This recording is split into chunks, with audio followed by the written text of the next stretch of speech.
séparer. Et c'est lui qui l'ordonne. N'accablez point, madame, un prince malheureux. Il ne faut point ici nous attendrir tous deux. Un trouble assez cruel m'agite et me dévore, sans que des pleurs si chers me déchirent encore. Rappelez bien plutôt ce cœur qui, tant de fois, m'a fait de mon devoir reconnaître la voie. Il en est temps. Forcez votre amour à se taire. Et d'un œil que la gloire et la raison éclairent, contemplez mon devoir dans toute sa rigueur. Vous-même contre vous fortifiez mon cœur. Aidez-moi, s'il se peut, à vaincre sa faiblesse, à retenir des pleurs qui m'échappent sans cesse. Ou si nous ne pouvons commander nos pleurs, que la gloire du moins soutienne nos douleurs, et que tout l'univers reconnaisse sans peine les pleurs d'un empereur et les pleurs d'une reine, car enfin, ma princesse, il faut nous séparer.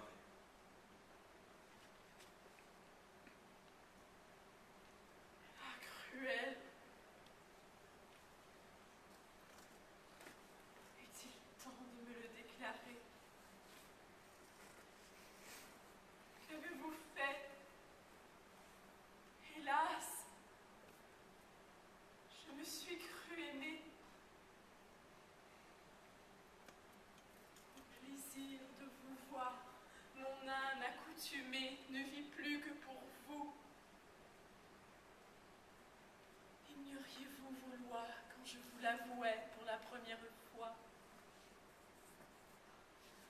Tout l'Empire a 20 fois conspiré contre nous. Il était temps encore que ne me quittiez-vous. 1000 raisons alors consolaient ma misère. Je pouvais de ma mort accuser votre père, le peuple, le Sénat, tout l'Empire romain, tout l'univers plutôt qu'une si chère main. Leur haine dès longtemps contre moi déclarée m'avait à mon malheur dès longtemps préparé. Je n'aurais pas reçu, Seigneur, ce coup cruel, dans le temps que j'espère un bonheur immortel. Quand votre heureux amour peut tout ce qu'il désire, lorsque Rome se tait, quand votre père expire,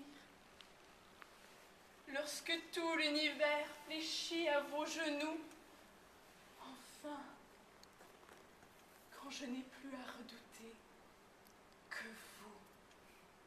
Et c'est moi seul aussi qui pouvais me détruire. Je pouvais vivre alors et me laisser séduire. Mon cœur se gardait bien d'aller dans l'avenir, chercher ce qui pouvait un jour nous désunir. Je voulais qu'à mes vœux rien ne fût invincible. Je n'examinais rien. J'espérais l'impossible. Que sais-je? J'espérais de mourir à vos yeux avant que d'en venir à ces cruels adieux.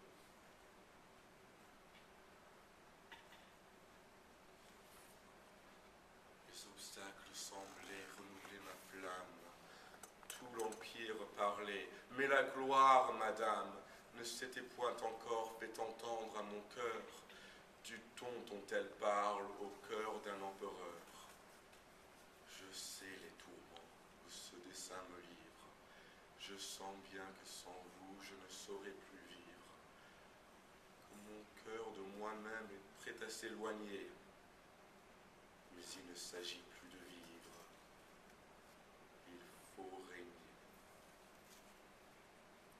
Eh bien, régnez cruel. Contentez votre gloire. Je ne dispute plus. J'attendais pour vous croire que cette même bouche, après 1000 serments, d'un d'un amour qui devait unir tous nos moments. Cette bouche à mes yeux, s'avouant infidèle, m'ordonna elle-même une absence éternelle. Moi-même, j'ai voulu vous entendre se lever. Je n'écoute plus rien. Et pour jamais, adieu. Pour jamais. Ah Seigneur, songez-vous en vous-même combien ce mot cruel est affreux quand on aime. Dans un mois, dans un an, comment souffrirons-nous, Seigneur, que tant de mers me séparent de vous, que le jour recommence et que le jour finisse, sans que jamais Titus puisse voir Bérénice, sans que de tout le jour je puisse voir Titus.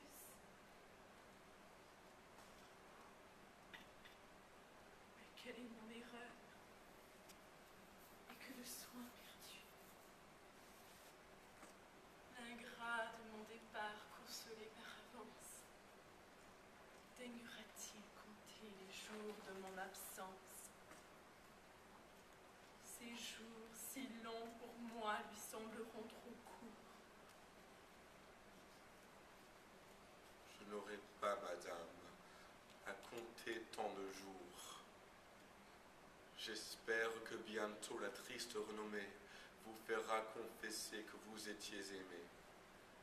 Vous verriez que Titus n'a pu, sans expirer... Ah Seigneur, s'il est vrai, pourquoi nous séparer? Je ne vous parle pas d'un heureux Hyménée. Rome à ne vous plus voir, m'a-t-elle condamnée? Pourquoi m'enviez-vous l'air que vous respirez? Hélas, vous pouvez tout, madame, demeurer. Je n'y résiste point. Mais je sens ma faiblesse. Il faudra vous combattre et vous craindre sans cesse, et sans cesse veiller à retenir mes pas, que m'entraînent vers vous à toute heure vos appas.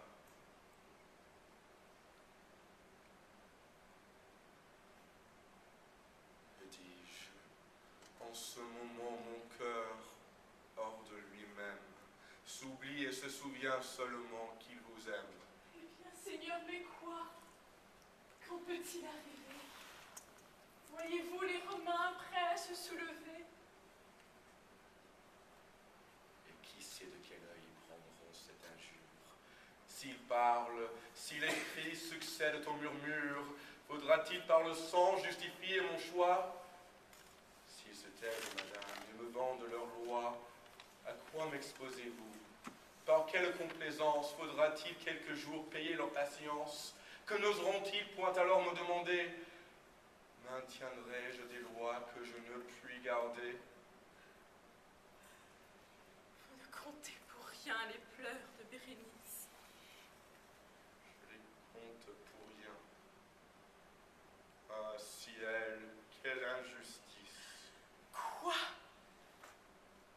Pour d'injustes lois que vous pouvez changer, en d'éternels chagrins vous-même vous plongez. Rome a ses droits, Seigneur. N'avez-vous pas les vôtres? Ses intérêts sont-ils plus sacrés que les nôtres? Dites, parlez. Hélas, que vous me déchirez. Vous êtes empereur, Seigneur, et vous pleurez. Oui, madame, il est vrai. Je pleure, je soupire, je frémis. Mais enfin, quand j'acceptai l'Empire, Rome me fit jurer de maintenir ses droits. Il les faut maintenir. Déjà plus d'une fois, Rome a de mes pareils exercé sa constance. Ah, si vous remontiez jusque à sa naissance, vous les verriez toujours à ses ordres soumis. malheureux. Mais toujours la patrie et la gloire ont parmi les Romains remporté la victoire. Je sais qu'en vous quittant le malheureux Titus passe l'austérité de toutes leurs vertus, qu'elle n'approche point de cet effort insigne. Mais enfin, madame, me croyez-vous indigne de laisser un exemple à la postérité qui, sans de grands efforts, ne puisse être imité? Non. Je crois tout facile à votre barbarie. Je vous crois digne, ingrat, de m'arracher la vie. De tous vos sentiments, mon cœur est éclairci. Je ne vous parle plus de me laisser ici. Qui, moi, j'aurais voulu, honteuse et méprisée, d'un peuple qui me hait, soutenir la risée? J'ai voulu vous pousser jusque à ce refus. C'en est fait, et bientôt vous ne me craindrez plus. N'attendez pas ici que j'éclate en injures, que j'atteste le ciel ennemi de parjure. Non, si le ciel encore est touché de mes pleurs, je le prie en mourant d'oublier mes douleurs. Et si je forme des vœux contre votre injustice, si devant que mourir la triste Bérénice vous veut de son trépas laisser quelque vengeur, je ne le cherche ingrat qu'au fond de votre cœur. Je sais que tant d'amour n'en peut être effacé, que ma douleur présente et ma bonté passée, mon sang, quand c'est elle-même je veux verser, sont autant d'ennemis que je vais vous laisser. Et sans me repentir de ma persévérance, je me remets à eux de toute ma vengeance.